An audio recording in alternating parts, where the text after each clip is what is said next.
சாய்ராம். என் அன்பு செல்லமே, என்னுடைய அழகான தங்கமே, என்னம்மா இந்த சாயை பார்த்து ரொம்ப நாள் ஆகிவிட்டதா? என்னை ரொம்ப நாளாக தேடிக்கொண்டே தான் இருந்தாய், எனக்கு எல்லாம் தெரியும். அதான் உன்னை பார்த்து சில பல விஷயங்களை பற்றி சொல்லலாம் என்று தான் வந்தேன். எனக்கு ரொம்ப நாளாக உன் மீது பயங்கர கோபம். அதற்கு காரணம் நீதான். என்ன சாயி, நான் என்ன தவறு செய்தேன், எதற்காக என் மீது கோபம் என்றார்.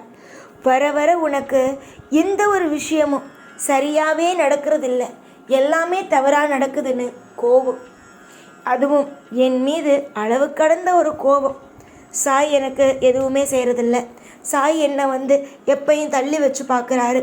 சாய்க்கு என்ன பிடிக்காதோ, சாய் என்னுடைய வாழ்க்கையில் நல்லது செய்ய மாட்டாரா அப்படின்னு ஒரு விஷயம் உனக்கு தோணிக்கிட்டே இருக்குது. ஆனால் நானும் உனக்கு அப்பப்போ அசிரியா நீ கோவப்படாத, நான் உனக்கு எல்லாமே செய்கிறேன் அப்படின்னு சொன்னாலும் உன் மனசானது அதை ஏற்றுக்கிறதே இல்லை. ஆனால் இப்போ மட்டும் உனக்கு ஒரு விஷயத்தை நான் சொல்லணும்னு ஆசைப்பட்றேன். உன்னுடைய கோபம் அப்படிங்கிறது உன்னை வாழ வைக்கும் அப்படின்னு நினைக்கிறியா? உன்னுடைய கோபம் உன்னை வாழ வைக்கும்னு யார் சொன்னா?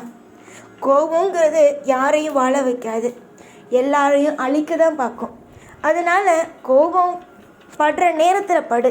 சம்மந்தம் இல்லாமல் சாய் எனக்கு உதவி செய்யலை, சாய் என்னை ரொம்ப கஷ்டப்படுத்துகிறாரு, என்னை கவலைப்படுத்த வைக்கிறாருன்னு தெய்வத்து மேலே கோவப்படுறதான்னு நினச்சிக்கிட்டு உன்னை சுற்றி இருக்கிறவங்க மேலே கோவப்பட்டு வெறுப்பை சம்பாதிச்சிடாத. இன்றைக்குன்னு இல்லை, என்றைக்குமே நான் உனக்கு துணையாக தான் இருக்கேன். நிறைய கஷ்டத்தை பார்த்துட்டேன், நிறைய வேதனையை பார்த்துட்டேன், நிறைய துக்கங்களை பார்த்துட்டேன். எல்லாமே நீ வேணும்னு கேட்டியா? தானாக தானே உன்னை தேடி வந்துச்சு. முயற்சி போடுற, ஆனால் எதுவும் நடக்கலை அப்படிங்கிற ஒரு கவலை இருக்குது. இதெல்லாம் நீயா எனக்கு நான் முயற்சி போடுறேன், எனக்கு கஷ்டம்தான் வரணும்னு கேட்டியா? அது காலம், அது நேரம், கர்ம வினை, இதுதான் அங்கே நடக்குது. புரிஞ்சுதா? நீயா ஒன்று நினச்சிக்கிட்டு வாழ்க்கை முள்ள ஃபுல்லாக கவலைப்பட்டுக்கிட்டு ஏக்கங்களோட மனபாரத்தோட இருந்தா என்னம்மா செய்ய முடியும்?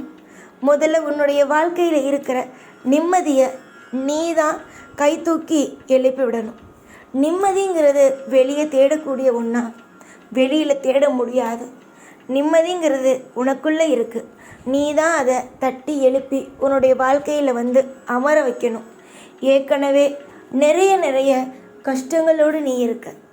அந்த கஷ்டத்தில் கோபப்படும் போது ஒரு நபர்கிட்ட இன்னொரு நபர்கிட்ட நீ பேசும்போது அவங்க ஏதாவது ஒரு வார்த்தையை யதார்த்தமாக சொல்லும்போது உடனே என்ன தெரியுமா தோணும்? கோபம் வரும்.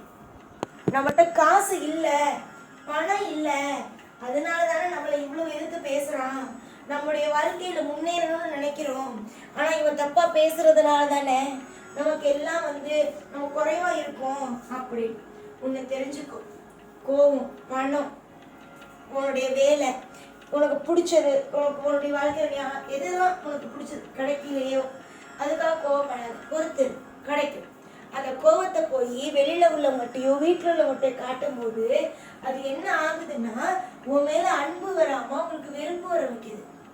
அதுவும் முக்கியமாக சொல்ல போனால் உன்னுடைய வார்த்தைகள் ஆனது ரொம்ப கடினமாக இருக்கு. உன்னுடைய மன வலிகள் எவ்வளவோ அந்த அளவுக்கு வெளியில் வர வார்த்தைகள், உன்னுடைய வீட்டில் இருக்கிறவங்ககிட்ட நீ பேசுகிற வார்த்தைகள் ரொம்ப கடினமாக இருக்குது. உன்னுடைய கவலை என்ன? இவ்வளோ கஷ்டப்படுறோம், யாரும் நம்ம புரிஞ்சுக்கலங்கிறது.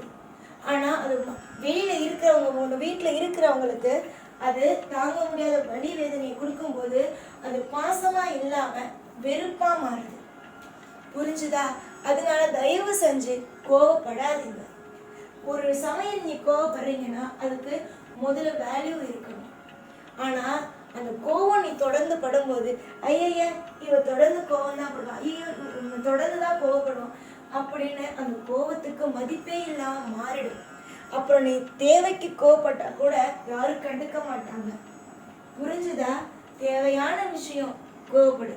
அதுவே உங்ககிட்ட பணம் இல்லை, பதவி இல்லை, உனக்கு எதுவுமே இல்லைன்னு சொல்லி யாராவது ஒரு இடத்துல ஒதுக்குறாங்கன்னா அந்த இடத்துல இருந்து வெளியே வா.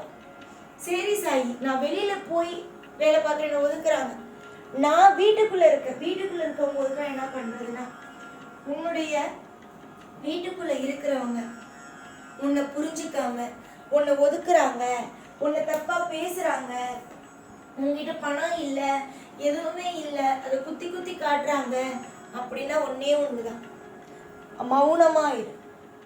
ஏன்னா வீட்டிலேருந்து வெளியே போக முடியாது. வீட்டுக்குள்ளே இருந்து மௌனமாயிரு. அவங்க பேசுகிறாங்களா, பேசட்டும், விடு.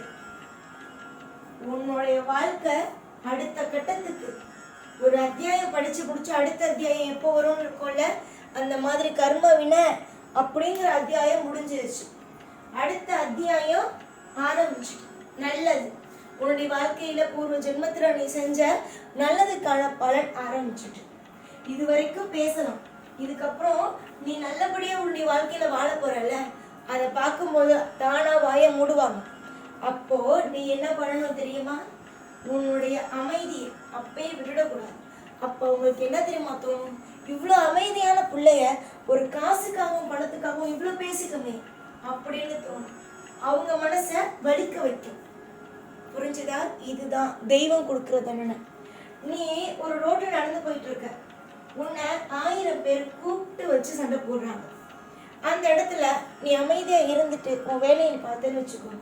ஐயோ, இவன் என்ன ரொம்ப நம்ம சண்டை போடுறோம், ஆனால் அவன் கண்டுக்க மாட்டானேன்னு 2-3 நாள் அவனுக்கு மனசு வலிக்க ஆரம்பிச்சேன்.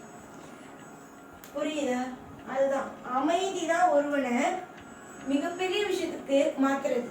அமைதியா இருந்தா நல்ல சிந்தனை வரும். அதுவே ஒரு சண்டையில் அமைதியா இருந்தா எதிர்த்தாப்புல பேசுறவனுக்கு வழியை கொடுக்கும். இதுதான் உண்மை. அமைதி தான் மிகப்பெரிய ஒரு ஆயுதம். அதை மட்டும் மனசுல வச்சுக்கோ. காலம் முழுக்க அழுதுகிட்டு இவன் என்னை கஷ்டப்படுத்திட்டான், அவன் என்னை கஷ்டப்படுத்திட்டான், இவன் என்னை இந்த மாதிரி திட்டுறான்னு சொல்லி நீயும் திரும்ப திரும்ப போட்டு அவன்கிட்ட சண்டை போடுறது இவன்கிட்ட சண்டை போடுறதுன்னு போட்டுக்கிட்டு இருந்தா, வாழ்க்கையில கோபத்தை காட்டிக்கிட்டு இருந்தா எதுவுமே பண்ண முடியாது. வாழ்க்கையில நிம்மதியை உருவாக்கு. முதல்ல உன்னுடைய மனசுல நிம்மதி அப்படிங்கிற ஒன்றத்தை உருவாக்கு. அது இருந்தாலே போதும், நிச்சயமா உன்னால மேல வந்துட முடியும். அமைதியும் ஒரு மனுஷனுக்கு அமைதியும் சந்தோஷமும் எப்பயுமே மனசுல நம்பிக்கை இருந்தாலே போதும். அவன் நிச்சயமா ஒரு நாள் இல்லை ஒரு நாள் முன்னுக்கு வந்துடுவான். காலம் முழுக்க சங்கடம் இல்லாத வாழ்க்கையையும் உனக்கு இஷ்டம் போல உன்னுடைய வாழ்க்கையை வாழ வைக்கும். எனக்கு தெரியும். உன்னுடைய எதிர்காலத்தை பற்றி எந்த கவலையும் வேணாம். உன்னுடைய எதிர்காலத்தை பற்றி எந்த ஒரு யோசனையும், தப்பான எந்த யோசனையும் வேணாம். இது நடந்துடுமோ, அந்த விஷயம் நடந்துடுமோ, இந்த விஷயம் நடந்துடுமோ அப்படின்னு எந்த ஒரு தவறான விஷயமும் நடக்காது. எல்லாம் நல்ல விஷயம் மட்டுமே தான் நடக்கும். ஒரு திருந்து பாரு, எவ்வளோ அளவு நீ திருப்தியான ஒரு வாழ்க்கையை வாழ போறேன்னு பார். கோபத்தை தூக்கி போட்டுட்டு அமைதியாக இருக்கிற வழியை பார். எப்போதும் உன் கூடவே இருந்து உன்னை வாழ வைப்பேன். இந்த சாய்நான். ஓம் சாய்ராம்.